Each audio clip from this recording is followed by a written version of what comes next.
caucus time. We're not even gonna wait for me to pop in there.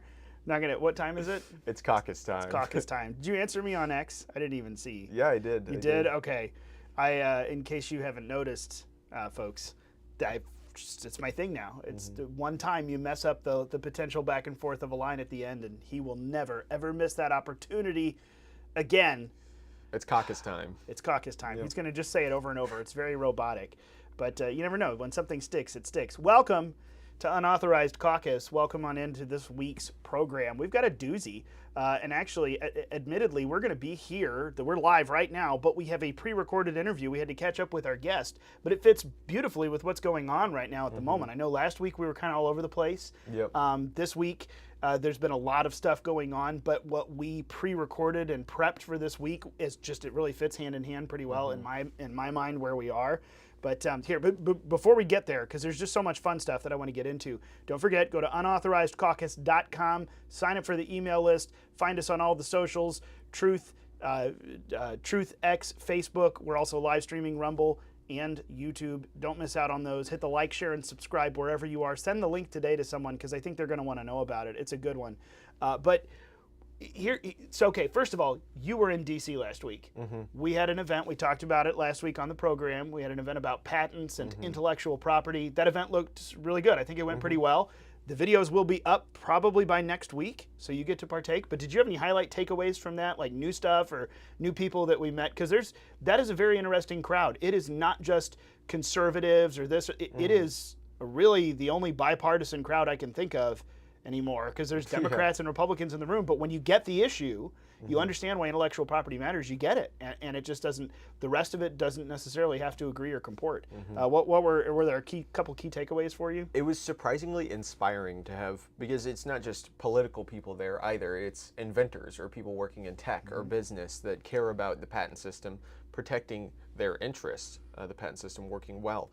So there were inventors there, not limited to Representative Thomas Massey. He was there. He holds a bunch of patents. He talked about his newest invention, the debt clock lapel badge. Yeah, the little lapel badge. Yep. You didn't get one, did you? No, he doesn't give them out like candy, but I've always wanted one. No, he sells them. I know. Yeah.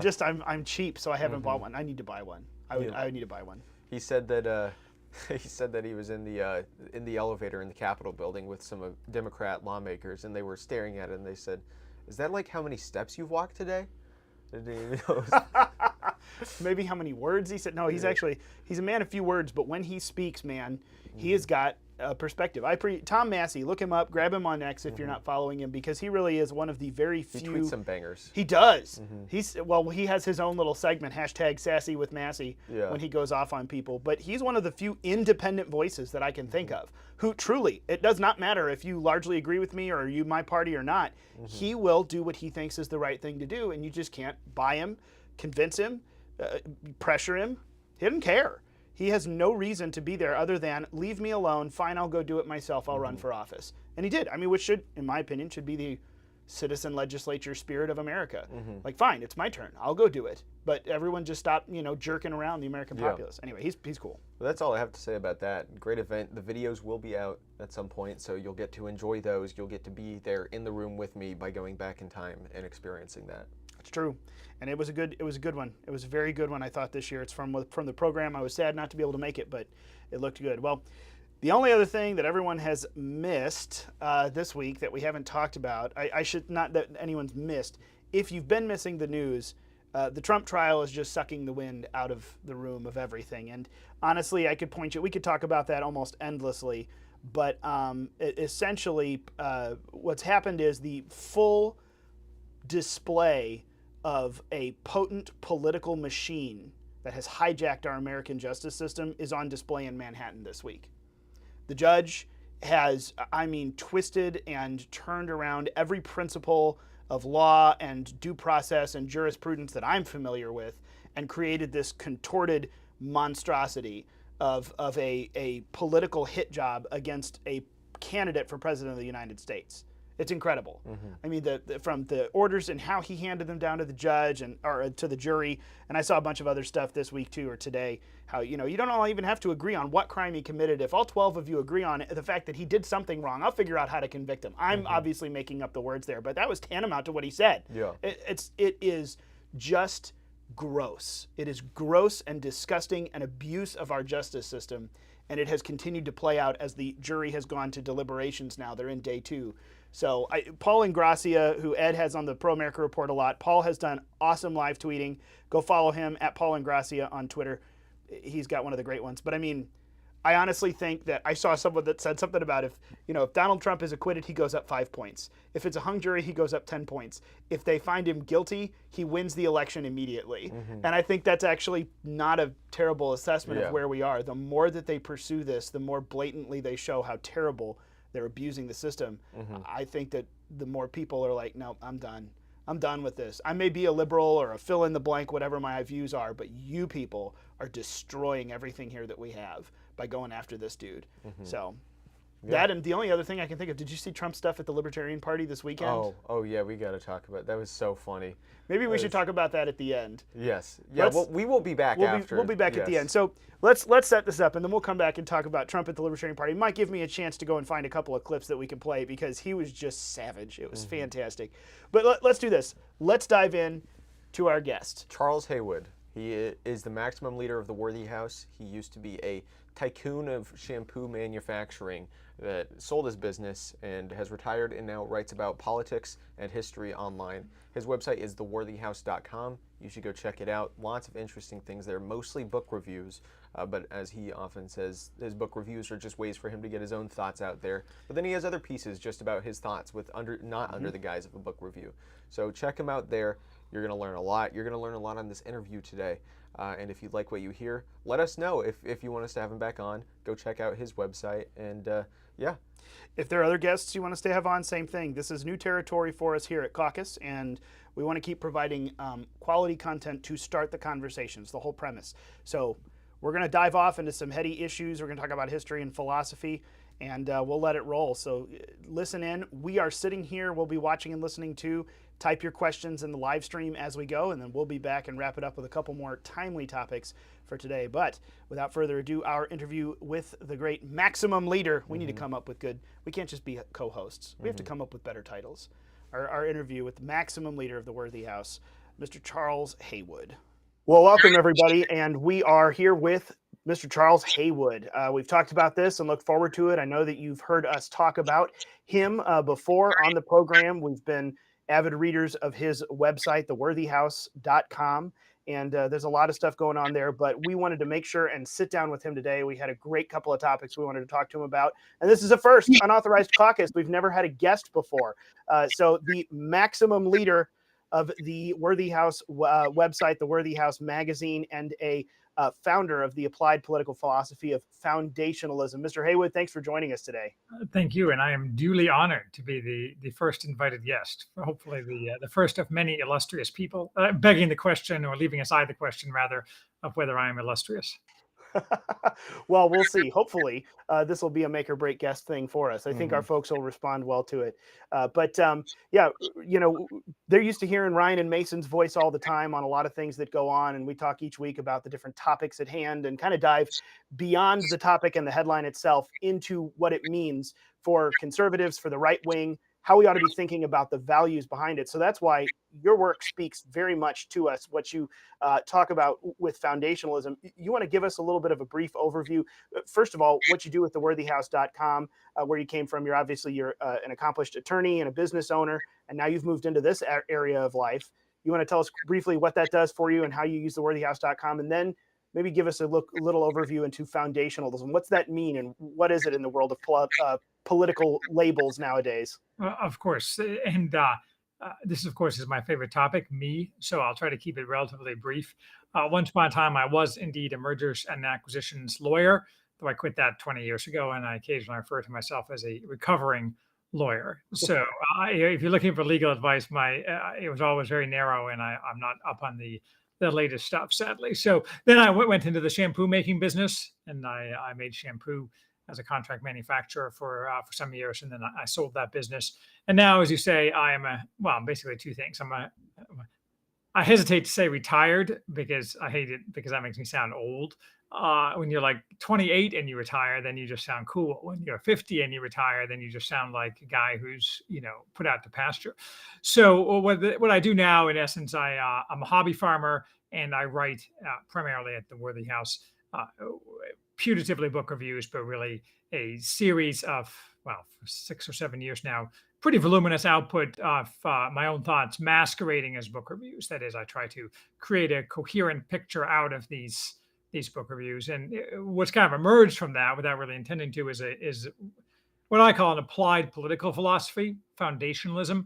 But foundationalism isn't a political philosophy in the sense of someone who sits down and creates a new ideology, or Karl Marx sitting in the British Library creating his thoughts. Rather, this is my own distillation of principles or pillars that I think should guide a remade civilization, with the premise that our current civilization is, if not exactly coming to an end, about to suffer, soon to suffer, the kinds of problems and fractures that beset all civilizations toward the end of their lives. And the hope would be that you could renew this civilization. If you can't renew this civilization, then you have to build a new civilization. And foundationalism is a set of principles designed for people who have power in this new universe to consider and guide their growth of a new society.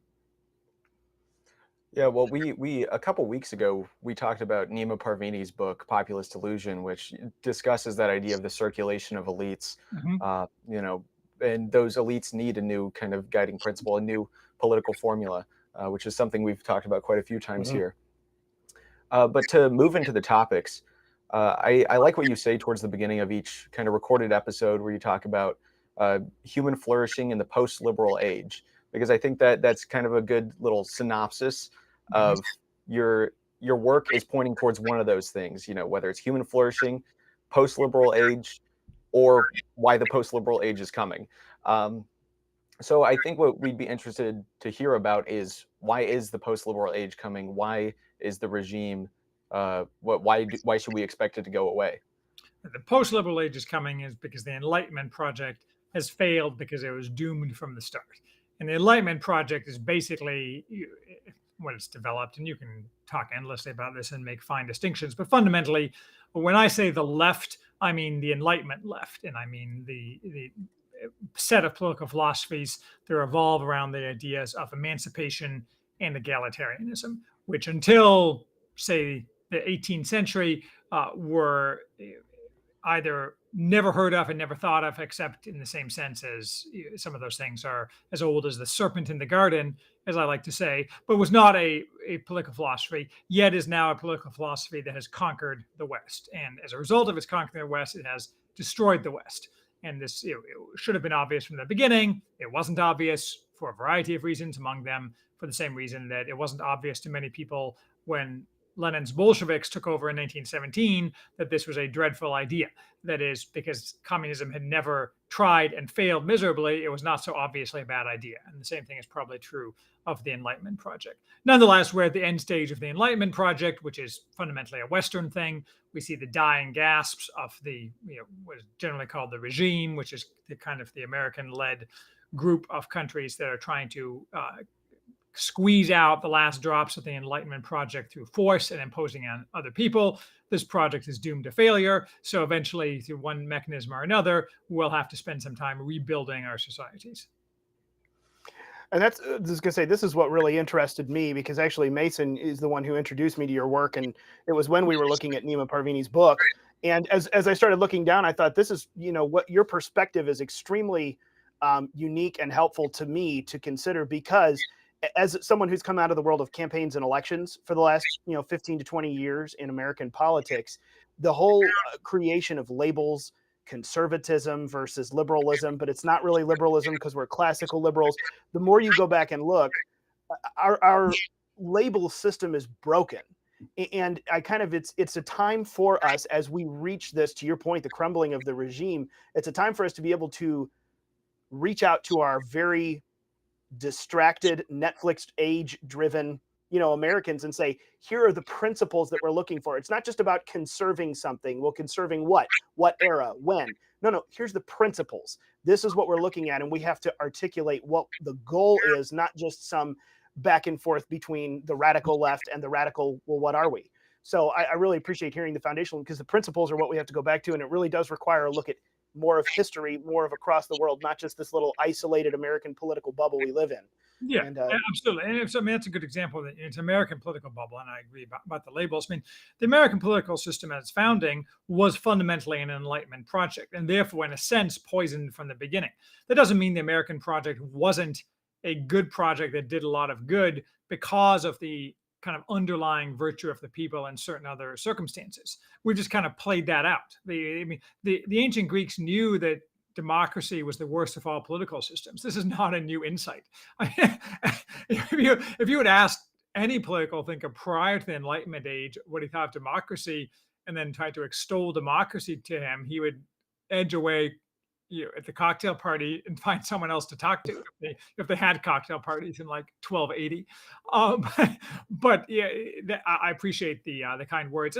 There is something to be said for discussing fine distinctions, certainly. I mean, I don't know if in that voluminous library behind you have Russell Kirk. Russell Kirk spent his whole life. Yeah, I mean, I knew Russell Kirk sort of, and he died a long time ago now, but when I was very young, I knew him, and it's he did a lot of good work, but that kind of work of fine philosophical distinctions between left and right has kind of played out, and now we're at the stage of what we're going to do, ignoring the left when the left has gone away entirely. Something I've been curious about with your work is because I'm a big Spengler guy. I really like the works of Spengler, Decline of the West, Hour of Decision, and in the way that you discuss the inevitability of our regimes fracturing reminds me a lot of the historical inevitability of decline, that civilizations rise and decay. On top of Caesarism, Spengler discusses Caesarism quite a bit. So I was curious, how much of your philosophy do you draw from Spengler, or is it just kind of by happenstance that you've become a fellow traveler?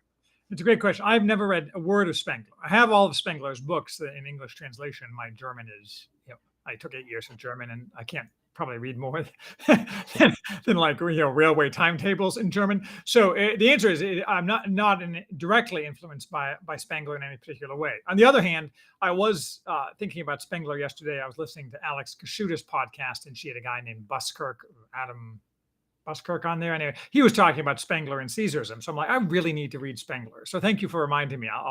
Maybe when I go on vacation later this summer, I'll drag Decline of the West along. So, but he was specifically talking about Spengler and Caesarism, and he was, in his telling of it at least, Spengler's view of Caesarism was military dictatorship at the end of a civilization, with a focus on outward expansion. And I think that's one type of Caesar. But for example, he was specifically adducing, and I don't know if Spengler did this or not, Alexander. I mean, Alexander is not a Caesar figure, because a Caesar figure, in my way of looking at it at least, is I define it as an authoritarian reconstructor of a country's institutions. Alexander was just kind of a dick who, went out and tried to conquer the known world, but using the existing institutions of Macedon. He didn't change the institutions. Certainly in the places that he conquered, he did, and that formed much of the history of the West. But that's not the same thing as a Caesar figure. And Julius Caesar, the original Caesar, obviously it's hard to tell exactly what he would have done, and he did die. He was assassinated shortly before he was going to go off and fight the Parthians, but it was not clear that his main focus was outward expansion. His main focus was reconstructing the country's institutions, which is what Augustus did ultimately. He reconstructed the institutions while keeping many of the names the same. So to me, a Caesar figure isn't, at least what I understand a Spenglerian Caesar to be, someone who's basically blood and fire and imperialism, but rather someone who sees that the natural arc of a civilization's structure has come to an end and it needs to be reformed. And he does that through authoritarian means. No more complicated than that. Yeah, I think that Spengler's view probably lines up more with yours than you got from that podcast you listened to. Okay, good.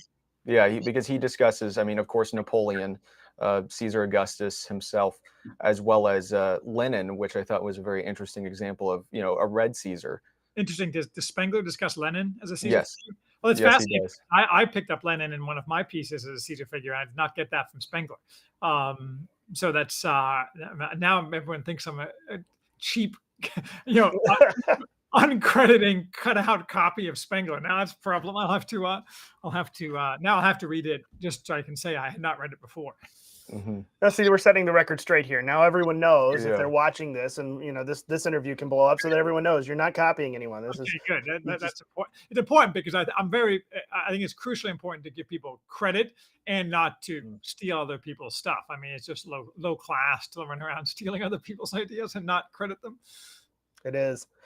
Well, and this begs the question for me because, Caesarism, until you dig into it and start looking at some of this, some of the political philosophy side of it, I'm seeing that word start to pop up more from the illustrious left in America and their media propaganda, attack dogs oh, Caesarism is this red code word of the alt-right. And I mean, it's one of the things that MSNBC is going to drum up into a scare tactic, whether it's Caesarism, Christian nationalism. There's a bunch of things that no one seems to know what they mean, but the left is going to turn them into a scare tactic and a red herring, in my opinion.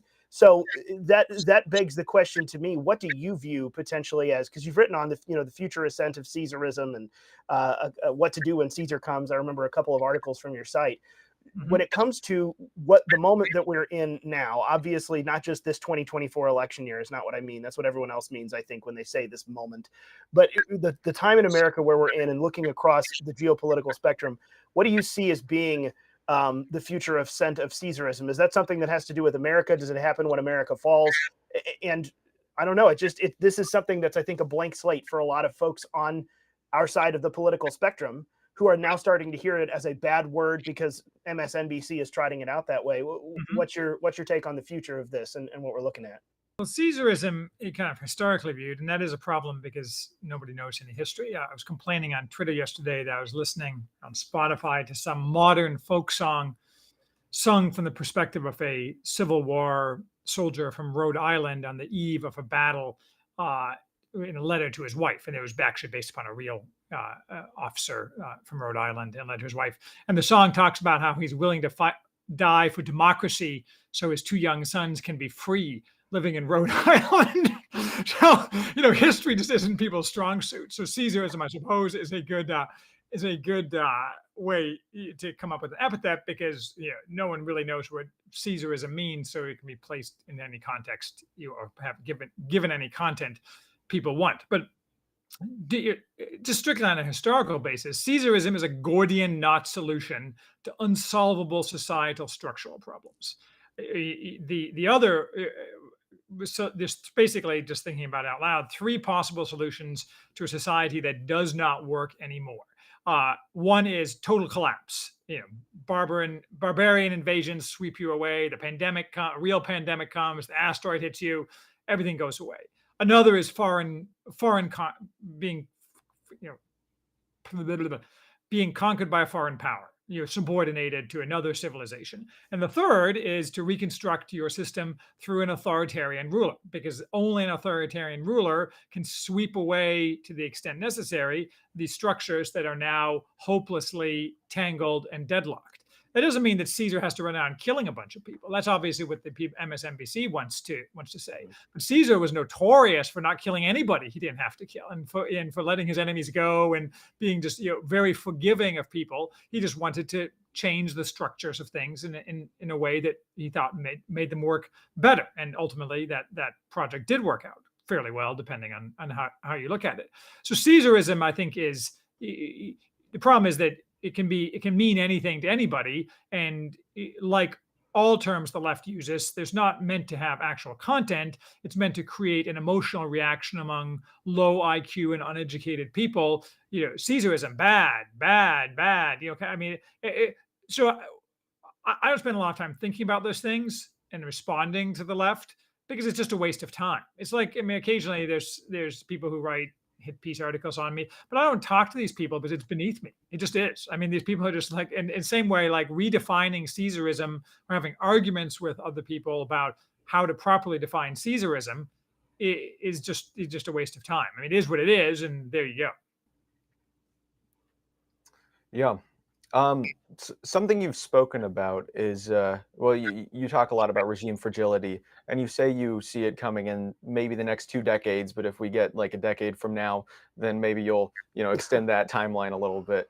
But you think it's coming, and I believe you also think that one of the best solutions would be a Caesar figure, and that there is a degree of, I mean, maybe I'm drawing too much on Spangler here, but a degree of inevitability to that. Um, so I'm curious about candidates for Caesar because I know you've spoken about Elon Musk. I think we can write off Trump because I don't know if he'll be around long enough, and I don't know if he has the. Well, I know that you definitely don't think he has the what it takes to be the Caesar. But you've spoken about Musk, which I think is a. I think that's an interesting candidate. Well, so the regime fragility is the precursor to regime fracture. So regime fragility is already here. And by fragility, I mean the inability to withstand a crisis. That doesn't mean lack of power. It means the inability to respond appropriately in some kind of existential crisis and leading to a fracture. And fracture doesn't necessarily mean collapse, though collapse is a type of fracture, but leading to basically major changes in the structure of things. And yes, historically, Caesar is a military figure, and that might or might not be the case in our universe. But certainly, there's no obvious military figures now. The only way you would get a Caesar figure, it was a military figure in the American context, is if we first had some kind of actual civil war, which is not something I predict as such. I mean, I think it's certainly possible. I certainly think like various forms of civil unrest are possible. But yeah, I'm very bullish and optimistic about America. I think we can hopefully avoid an excessive amount of civil unrest. I do think, and I'll come back to Caesar figures. I'm on record as saying that the United States, as it currently is constituted, will not exist in 2030. I do joke, as you say, that if we get to like 2028, I may push that back a few years. But someone was asking me the other day, do I think, given that I'm certain that Trump will win the election, will he take the oath of office? I'm like, yeah, he's going to take the oath of office, most likely, but he'll probably be the last person to take the oath of office, at least in the current kind of structure, because the reaction to his taking the oath of office or to heading towards that is going to be so extreme. But leaving that aside, these various kind of predictions and so on, Musk, I'm a big fan of Elon Musk. That doesn't mean I don't see Musk's defects, but the fact is that he fits many of the historical bills of a Caesar, that like vaguely autistic personality, high intelligence, but not extreme intelligence. I mean, people have calculated Musk's IQ from things like his SAT scores, which are closely correlated. Something like 135, probably something in that range, which is smart, obviously, but it's not like 180. Being too smart is actually a debility, because then you get hung up in an endless loop in your head, and also on the fact that you're so smart that somehow the world owes you a living. So he has the intelligence, he has the money, but most importantly, he has the reach in terms of certain structural things like his ability to launch rockets. And fundamentally, Musk probably has realized, or he will realize, that in order for him to achieve his life goals, which his number one is getting to Mars, and that has nothing to do with whether that's a good goal or a smart goal or a sensible goal. The fact is that he will realize that in order for him to do that in the time frame remaining to him, the regime has to go away. The regime meaning the current governance structures of the United States, which block him from achieving his goals. And this is always, of course, the reason why Caesars arise, because they want to accomplish X. They will get not X if the current dispensation continues. Therefore, the current dispensation must go. I mean, this is a very simple logical chain.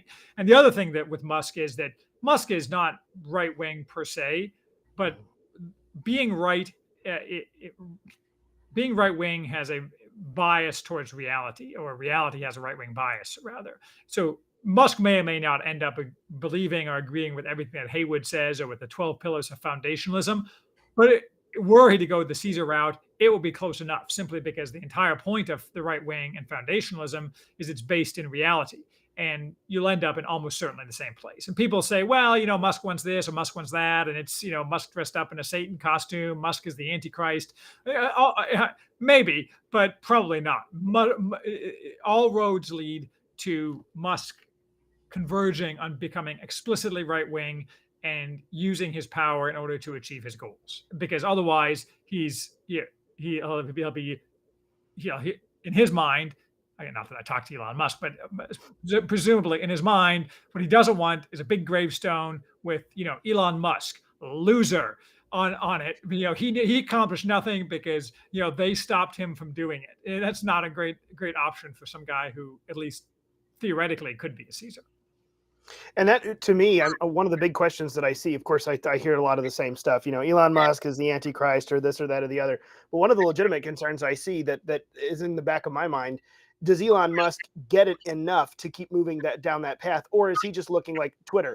I don't think he bought Twitter to have this, giant magnanimous move toward free speech. I think he's looking to accumulate a structure to put his app in place, a all-in-one, payment, this and that, et cetera. So I kind of look at it a little bit more in a raw practicality sense. But then he has taken steps that really have ensured some free speech motives on Twitter. So I kind of look at it and I wonder about that in the back of my mind. Does Elon Musk really understand these things, or is he just a shrewd businessman plowing forward and it has happened to line up with us along the way? Well, I think you can argue both ways, but that's incidental. That is the point of Musk may or may not like free speech. The fact is that a Caesar, let's say there's a Caesar, not Musk, isn't going to grant everybody free speech because that's not the way the world works. It's a key error to think that even a red Caesar, when Michael Anton originated that phrase, would be some kind of necessarily something that people who are currently on the American right would think is just awesome. So, for example, one of the examples I give is red Caesar, a new Caesar, would almost certainly confiscate most of the guns. And if you're against gun control and you believe firmly in the Second Amendment as a key constitutional bulwark, leaving aside that the Constitution has already been vaporized, but from a political structure perspective, in an American context, everybody having weapons is a key element of maintaining freedom. But the fact is that's a total historical anomaly. I mean, I'm not in favor of all the guns being confiscated, but the chances that Caesar would confiscate all the guns are very high. And the same thing is true. Caesar isn't going to allow everybody to have free speech. It may have some amount of free speech, but he's just not going to, because that's when you're a Gordian knot solutions guy, you just don't say, well, we're going to do all these things just like they used to do, but I'm going to add this new superstructure on top, and no one is going to be disturbed in the least in their nice little lives. On the contrary, Caesar's going to run around seizing people's assets.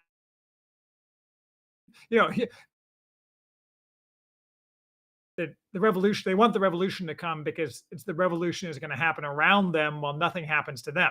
They just stay in place while the revolution goes on everywhere else.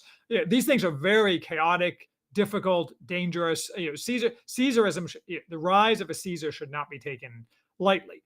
But back to Musk, he wants to go to Mars. Free speech, Twitter, Neuralink. I mean, those things are fine. The Boring Company. He wants to go to Mars. The end. That's what he wants to do with his life.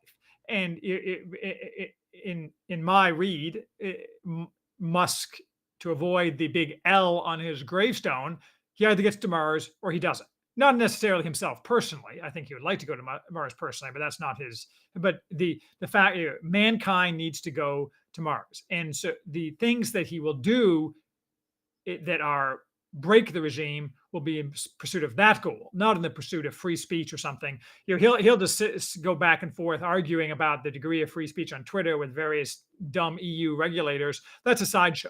The main show is, will they prevent him from getting to Mars?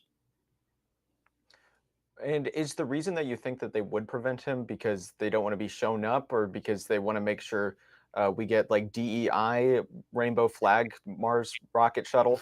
Well, there's a couple things, but I mean, yes, the competency crisis is a spiral in the sense that you're seeing now that it's harder and harder to get competent people to do things, and because of DEI, basically. But that is going to get worse and worse very rapidly, because as the people see the competency crisis, the desire to avoid the DEI strictures will increase, thereby requiring additional regulations demanding more forced DEI, et cetera, et cetera, et cetera. Plus, as the need to extract value from people who are competent will increase dramatically.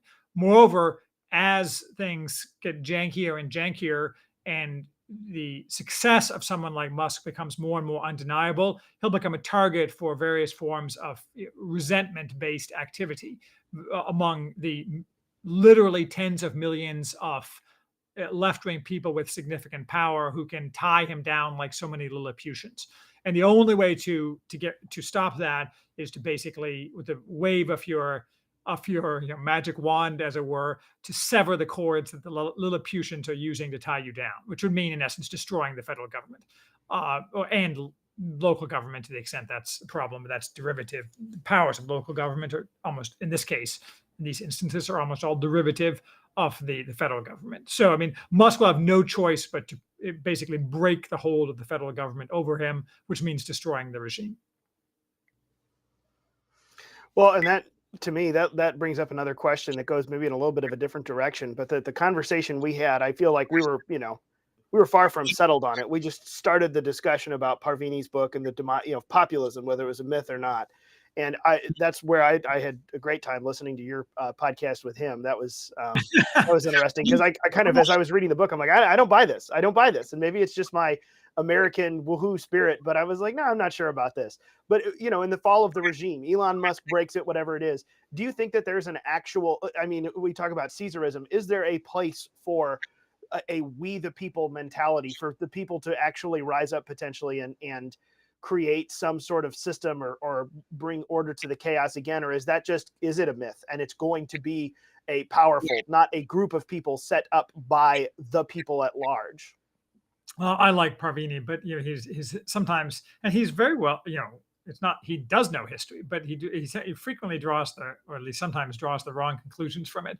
He also likes to keep digging holes when he's as they say, the first rule of holes is stop digging. So but he's a good guy. Yeah, and he has a lot of interesting and worthwhile things to say. The key element here is that it is true that that every society is run by an elite. Gaetano Mosca's governing elite and the non-governing elite roughly combined about the top 20% of the population, top defined as kind of social status and power. But that does not have to exist in order for the existing regime to be overthrown. That is, you don't have to have a counter elite arise from within the existing elite or split off from the existing elite, though that can happen certainly, in order to get rid of the current elite. And the example I'm always beating on is the fall of the communist regimes in Eastern Europe in 1989. Something I know a great deal about. I'm half Hungarian and spent time both in communist and post-communist Hungary. And with variations in all of those countries, what happened wasn't that that a counter elite formed out of the existing elite, nor was even what might be called the existing counter elite relevant. That is, there was a huge amount of attention given in the 1980s to dissidents and people like that in Eastern Europe, none of whom had any role whatsoever, except in Poland, with the overthrow of the communist regimes. What happened is people woke up one day and, wake up one day is a little bit of an overstatement, but basically people started protesting. And those protests snowballed, and these just normal people organized in many cases around the Roman Catholic Church. And the regime simply didn't have the will anymore to fight back against these protests. And so they just broke and fled in various ways. And this, of course, is the reason, though I think it's visceral rather than that they know anything, why the regime engages in these terroristic activities against the heroes of the electoral justice protest on January 7th, or Trudeau does in Canada with the Freedom Convoy. The regime is very well aware that if street protests, not even necessarily violent street protests, but street protests against regimes are what destroy regimes. And it seems odd that would be the case, but it's historically 100% the case. I mean, there are examples of other ways of regimes dying, that including a elite fracture and things like that. But in the modern Western American context, the most likely trigger for a regime overthrow with a regime basically is defenestrated from power, begins with public demonstrations and protests by people who are generically on the right wing or opposed to the government. And it's that I think is Parvini misses, that these things are very commonly arise completely spontaneously. And after that's finished, a new elite arises out of that group of people. And very frequently, members of the past elite try to infiltrate that new elite.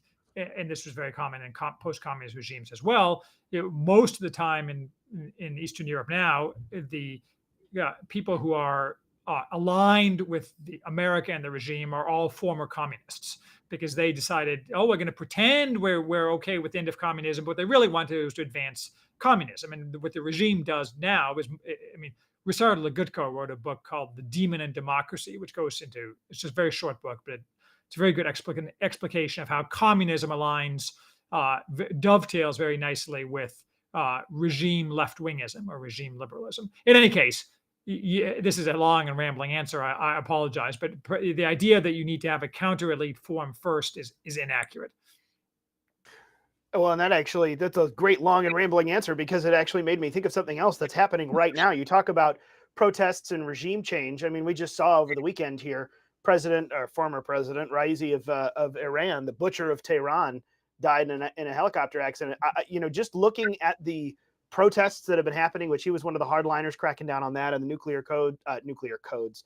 Listen to my Tom Clancy coming out. the nuclear talks. Yeah, you never know.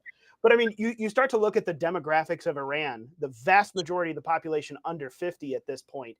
There is, with him gone, with a potential vacuum, because I mean, he was viewed, if I'm not mistaken, not only as he was potentially the next, supreme leader at the rate that we're going, because the current one is about to time out, it seems. Ayatollah. The Ayatollah, the next Ayatollah. I'm sorry, not the supreme leader. That's your job, not right. Maximum leader. The maximum leader and the supreme leader. We'll have a cage match, and one of you can rule Tehran. We'll see. But but that seems to be a huge power vacuum and a huge possibility. I mean, looking at this possibility, this regime overhaul and the fragility that we're looking at, do you see something in the future for Iran to take a serious change as a nation? Because it's certainly, we've seen one massive upheaval in the last 100 years. I don't know squat about Iran.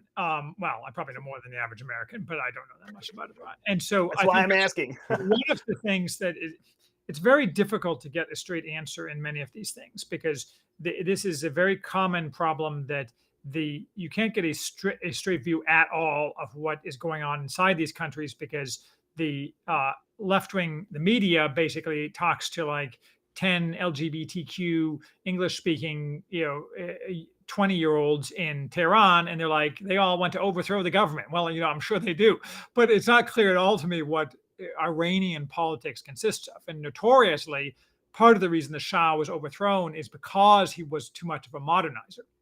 And of course, the CIA and what have you. And that leads into the other problem, which is that in no country in the world are demonstrations that are against governments opposed to the United States organic. They're all massively funded by us. So, for example, in Hungary, the recent demonstrations, and it's entirely obvious that they're all massively funded and astroturfed by the CIA.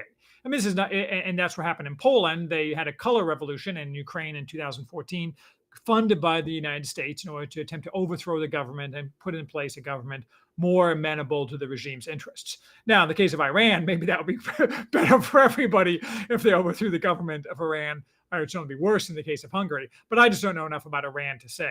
My general opinion, and I increasingly think this as I get older, is that who cares what goes on in Iran?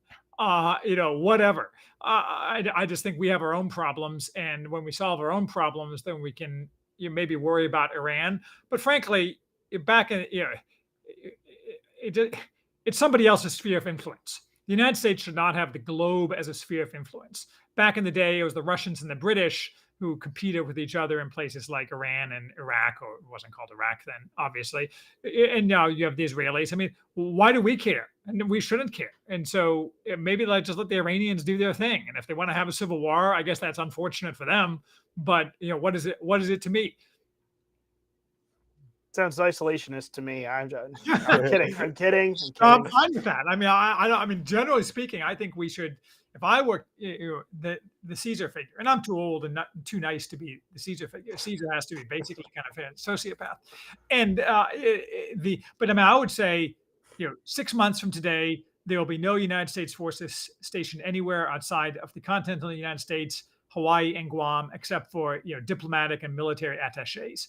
That's it. Everyone leaves. Have a nice life. Okay, and then maybe we take over Canada and kick out Justin Trudeau. But maybe in North America we might have a slightly different approach. But I mean, there's at this point in the cycle of things, why we're basically killing ourselves by trying to project force all over the world, it doesn't make any sense. Mm-hmm. And running out of munitions because we're sending them all over the world for other countries. We can't make them because we're stupid. Yada yada. Everybody knows. I mean, this is not everybody knows. I think most people don't, in fact, know the industrial problems related to our weapon systems. But that's a long and painful and tedious topic. Sounds like a fascinating other podcast that I would listen to. So maybe we'll. But I mean, I am an expert in manufacturing, though, so I know enough about manufacturing to viscerally understand the problems that relate to munitions and manufacturing in the United States. Well, and that actually sounds like this. There may be a subsequent episode that we need to do here, because Phyllis Schlafly had a long history, at this organization of military superiority, but she was also not a foreign interventionalist. So she had a very good dual view there, and that may be a very fascinating topic we want to get into. But no, what you're describing sounds a lot like, I think, the philosophy that we've discussed quite a bit here, which is, I understand having allies and having diplomatic relations and having military superiority and the capability to reach the globe. But at the same time, we are struggling so much here with problems that are not being addressed or fixed at all that must be focused on. And I know a lot of conservatives who don't seem to share that or understand where we're at. I'm like, the house is on fire. Why do you want me to go to the HOA meeting? My house is on fire. And people say, oh, well, I mean, maybe the shed is on fire in the back. And I'm like, what are you looking at? I mean, look at around us as it's crumbling. What are you looking at? And that we talk about that pretty frequently, because I think that is the big distinction I see in American politics, where people on the right either get that or don't seem to get it. If I had to have two different divisions, I know a lot of folks who just, oh, it's fine, we're kind of doing what we've always done. And a lot of people say, no, it is time to radically change what we're doing, or this is all over. It's toast. Yes. Mm-hmm. I'm in that latter group. Yeah, so are we. Yeah. Well, we're coming up on our time soon, but one thing I was curious about is you're a very successful businessman. So I was curious if you have any plans for business endeavors in the future, if you're looking at getting back into that world, or if you're done. Well, I'm not looking back at getting into the shampoo making world. I think I'm done with the shampoo making world. But I actually have considered that. I mean, I've actually been considering a business making globes, of all things. So I'm not sure there's any money in it. I don't think it's going to make me notably richer, but I think it would be an interesting business for a variety of reasons. But like I don't want to get back into like full bore business because it has to be all consuming in order to be truly successful. And there's no reason to do that at my age with kind of what I already have in the bank. And I don't like investing. Like it's common for people who are bored to engage in angel investing. And so angel investing sounds like the worst thing ever, because then I have to manage the damn investments. I mean, like, and then I have to have board meetings. No, I'd rather stick to the hobby farming and the writing. But yeah, I might go back into a business. I might get bored enough, especially when my kids grow up and leave the house and so on. Stay tuned, I guess. If you start making globes, I mean, we're a good homeschool family. Let me know. We need some. Well, your wife is a teacher. We can be your first customers. We'll line up. Well, maybe I'll give you. Maybe I'll give you like experimental globes with slight defects for free. Yeah, I'm fine with defects. It's it's an oval. I'll amuse myself by subtly changing the borders, and so we'll see if customers notice. Like, I'll make all of Ukraine Russia, and you would make headlines yet again and drive even more traffic to your website. I'm quite certain. This is, I mean, I love it. This is, you know, you already said in your, you know, in the bio here on the Worthy House, it says something about sold the business years ago. Now he's rich beyond the dreams of avarice and looks to cause trouble. We love troublemakers. We Oh, God, appreciate that. do my That's best. good. Well, and there's too many people that don't cause enough trouble. They're part of the system. They rely on the system. They're gaining from the system. I mean, Quiver Quantitative and a bunch of the others. You don't have to look very far to start seeing the portfolio and the wealth accumulation, the influence accumulation of the folks in the current regime, whether they're really inside the regime or they just think they are, but they're a useful idiot. You know, it's important anymore, more and more to find people. And this is why Elon Musk, I love, I'm fascinated by as an American figure now.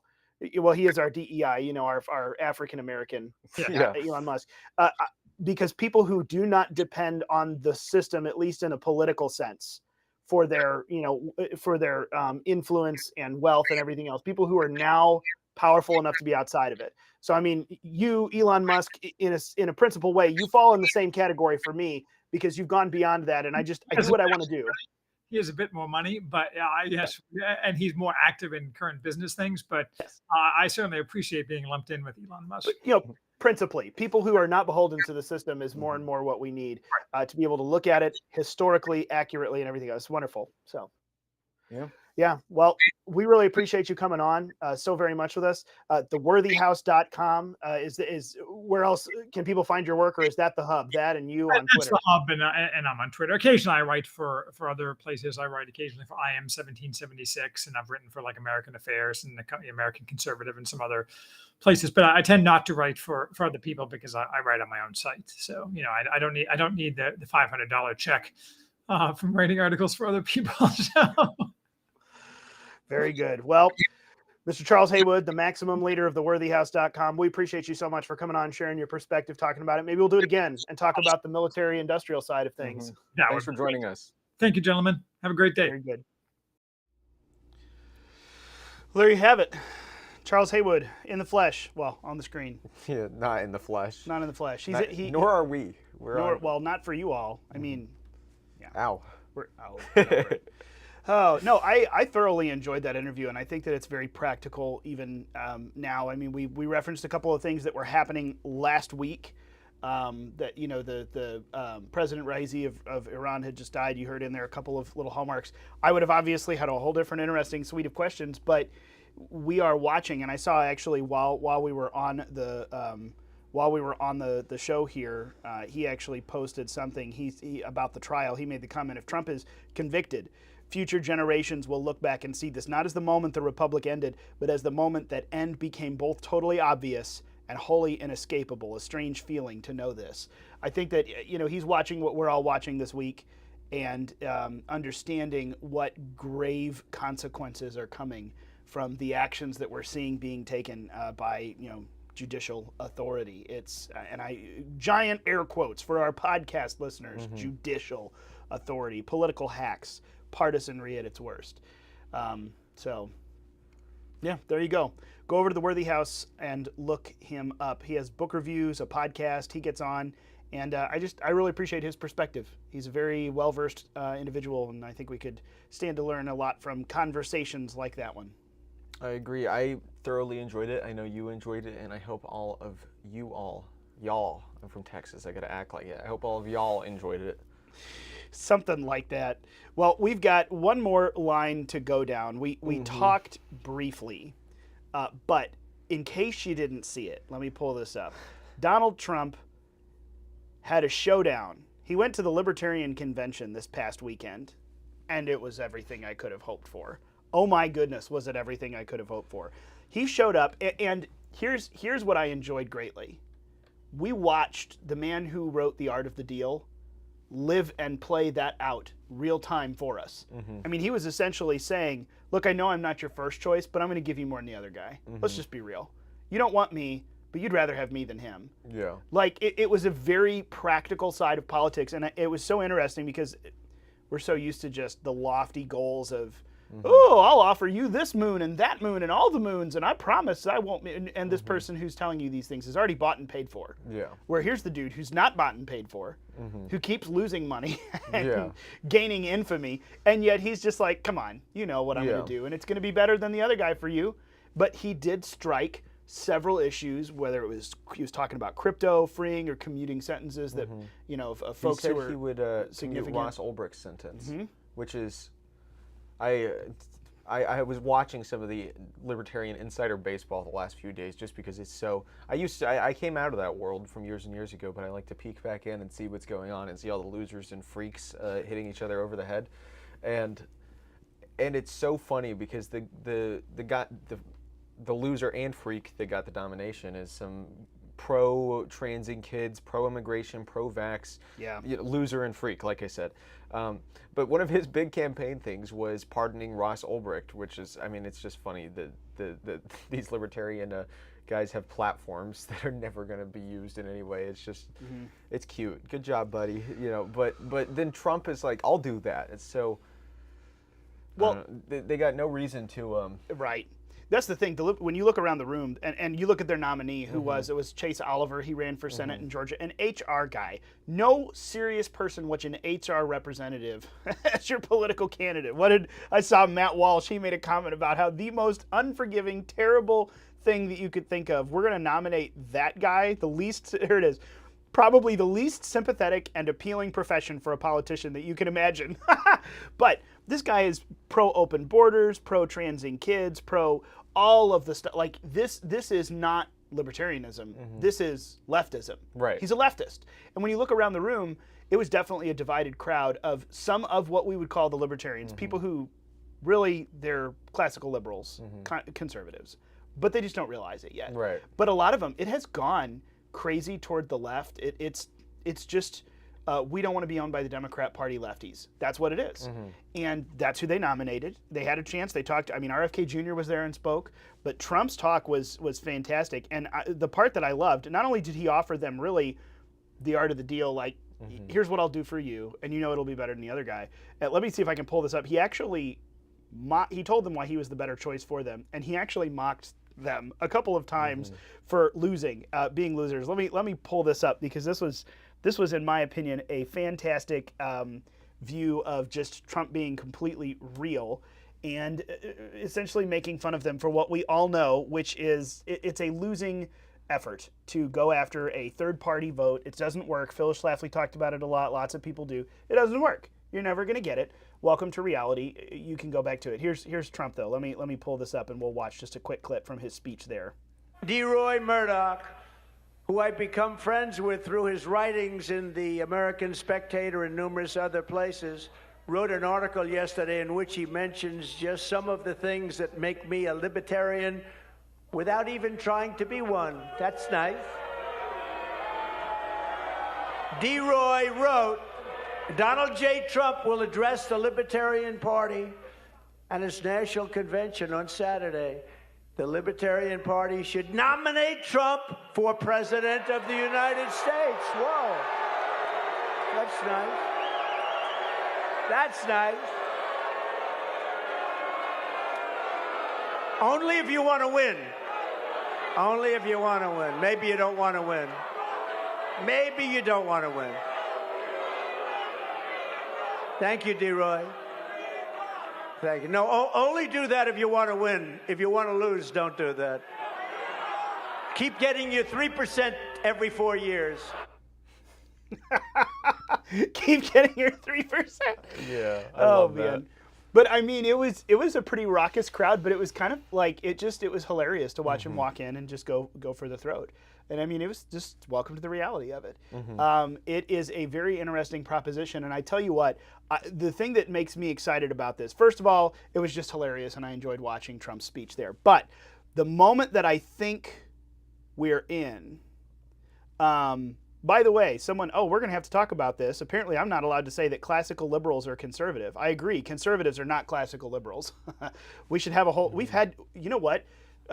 Patrick, go and look, because we've had a few episodes specifically on these terminologies. I'm trying here, but there's labels everywhere that labels are horribly inadequate, especially in today's age. So pardon me for interchanging, but there's, making the point, weaving in and out. But what's happening here, interestingly enough, we've talked about the myth of libertarianism and the different things. That crowd in the room, this shows me that it's not just this year a matter of going after we've talked about how there's no mushy middle, I don't think. There's really not a group of moderates who don't really know where they fall that Trump and Biden and RFK are fighting over. I think pretty much everyone knows at this point that the primary question, are you willing to vote for Trump or not? There are a lot of people who fall into, I will never vote for him, or I'm a Biden fan. Or there are a bunch of people who will hold their nose and do it, or are fully on board. Like, that's kind of what it boils down to. I don't think there's really that much in the mushy middle anymore. But what is very interesting is I was assuming that this year would be win the election by getting your base the most excited and getting the most oomph behind it. It's got to be too big to rig. That's how we win, because we know they'll cheat. This tells me, though, Trump is actually poised to potentially pick up voters from different factions. Folks who would maybe go third party and will now go his direction. I mean, that made a big difference. Hillary got a bunch of voters siphoned off from her in 2016 thanks to the third party run. Chase Oliver, their leftist nominee, was a spoiler in the special election that saw Raphael Warnock get back in. Well, I think RFK is going to have the biggest impact in that direction, and that's why the media doesn't like him. The reason the media was pushing Gary Johnson so hard in 2016 is because they knew that Gary Johnson would take very little from Hillary's camp. It would take much more from Trump's camp, which he did. I think a lot of people that did vote for Johnson would have voted Trump anyway. But RFK doesn't take from Trump's camp. RFK takes from Biden's camp because he's a libtard on all the issues, like through and through, aside from the vax and big pharma. But that's really, but when it comes down to it, those were libtard issues before COVID anyway. He's just a libtard, and so he's only going to appeal to Biden people. He's not going to appeal to Trump's people unless they're just truly deranged, clinically insane DeSantoids that have not been able to get over it. Yeah, well, and I mean, arguably those folks they're not conservatives anyway. Yeah.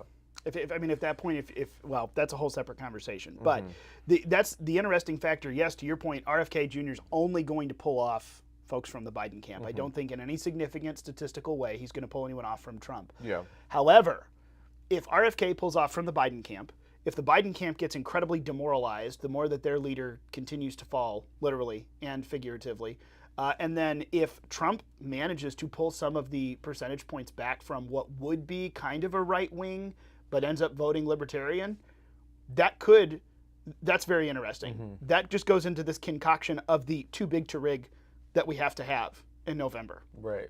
That's part of it. And I wouldn't have called that. I wouldn't have seen it. But his speech over the weekend at the Libertarian Party convention, that's very interesting to me. That's very interesting to me electorally. It's not something I saw. Yeah. I didn't predict it. Yeah. So, anyway, there we are. That's that. That's the show for today. And we're all fundamentalists now, right? Yes. After Charles Haywood, we are all fundamentalists. Fundamentalists. Foundationalists, Yes. not fundamentalists. Fundamentalists. Wow, never mind. Scratch that. Wrong F word. Back to foundationalism. But no, this is very interesting, and it probably will beg another topic because I see, Patrick's making the point. Classical liberals, conservatives. You're right. It's not the same thing. In a world where political labels are becoming more and more unhelpful, we really do need to get back to understanding what's the philosophy that guides you? What are the philosophy and the values that are driving your political theory? And then how do we call it? What do you call it? And we don't necessarily have to have a label for everything, but that would be a very interesting thing to have in light of some of these other ones we've had. So that's that. I'm looking here. There are more folks. Oh, wow. Ultra MAGA has entered, and I'm watching emojis. They're advertising their own show. They're advertising they don't their get any own attention. show. Oh, that's it. Go away. You punks. Although I do really want an emoji of Trump's mugshot. That's kind of cool. Not gonna lie. Cool. How do we do that? I am copying that real quick, and we're gonna save that sucker for later. Oh, look, I got it.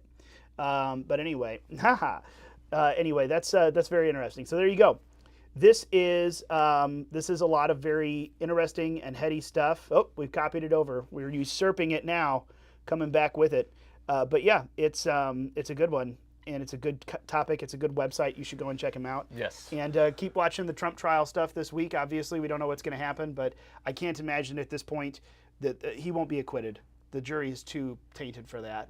But there may be a hung trial, which would be really interesting, because I would have assumed from the beginning it's done, it's over, they convict him, and then he's just, thankfully to the prosecution, he's been set up for the easiest appeal and likely overturn, in my opinion, of all time. But now there may actually be a hung jury. Yeah. That is how bad the prosecution did. Badly. How badly they did. I'm excited to see. I am too. So there we go. What was it? One more thing. Sounds like Haywood expects the rule of law to disappear or basically be changed. I think that's accurate to what he was saying. I think the rule of law is gone. I was about to say the rule of law is already gone. Like he said, we've already essentially shredded the Constitution, and we've talked about this too. This whole, return to what? Return to what's already been thrown out. It's going to require order and strength to get back to a place of freedom. You can't. It's not just laissez-faire. Works itself out. That's not how the world works. We don't need a return. We need a renewal. That's right. Which means new things. That's right. And that's probably the best point, and that's, I think, one of the best things about the whole idea of foundationalism. So if you don't get anything else out of this, go look up some of his writing on Charles Haywood at the Worthy House, foundationalism, and some of the other stuff. It's a very interesting concept because, to the point, there's no return to what? And this begs my question: conserve what? Conserve or renew or change and move forward? Conserve trans rights. Conserve trans rights. It's here. If you want to conserve things, you got to conserve what we have, and we have trans rights. So there you go. That's a whole other ball of wax, a whole other conversation. But we will have it on another episode, another day. I see you answered in the Rumble chat. Yes. So there we go. This is a very long episode, but we're going to come back with more next week, Thursday at noon. It'll be another Unauthorized Caucus. And in the meantime, go subscribe for the podcast. Go sign up for the emails on authorizedcaucus.com. You get all the goodies. Like, share, and subscribe wherever you are. Thanks for hanging on for this longer episode and for our inaugural interview. Thank you to Mr. Haywood for giving us the inaugural interview. And we already have a recommendation for our next interview. We'll see if we can make that happen. We do. Thank you to Patrick on YouTube. That's a good idea. We're going to move forward with that and take a look. This is good stuff. We'll see you guys next week for another Unauthorized Caucus, and we'll dive into more then. If it's Thursday, it's caucus time.